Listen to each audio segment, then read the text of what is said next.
Mr. Chair, saan sa Ilocos? Your Honor, ako po si Belnard Tube. Sa Kayo Paway yung po, Your magkasama, Honor. yung dalawa kayo, pumuntang Ilocos? Yung Yes may po. mga retrato pa ng eroplano? Yung nag-receive lang po kung sino po doon sa Paway po nag-receive po. Alam niyo yung address o yung bahay, kahit barangay lamang? Your Honor, hindi po kasi gabi po kami dumating ni Kong Saldi doon sa area po.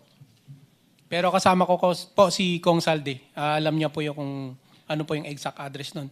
Anong itsura? Naka-Yitariu, ma'am, nakatabi po ng lake. Yung lugar po. Tabi ng lake o tabi ng dagat? Kasi gabi po, either dagat or lake yun, ma'am. Basta tabing tubig, Yes po. baybayin. Yes po. Tapos saan kayo?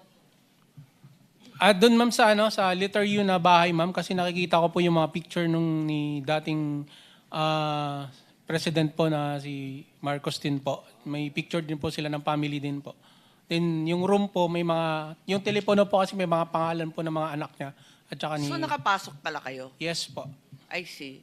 Nakita ba ninyo yung kamag-anak nila o pamilya ng mga opisyal? Yung time na dumating po kami, Your Honor, is sila-sila lang po. Nauna po si Kong Sandro, then next po si President, then si First Lady po yung dumating, nag-dinner po sila ni Kong Saldi. Andun pa rin kayo? Yes po. Kinamugahan na po kami bumalik po ng Maynila po. Kailan kayo nagpa-picture? Nakita ko may mga retrato pa kayo eh. Your Honor, natandaan ko 2022 pero di ko matandaan yung... Pero that was the same visit nung naghatid kayo ng Yes maleta. po, yes, Your Honor. Thank you po.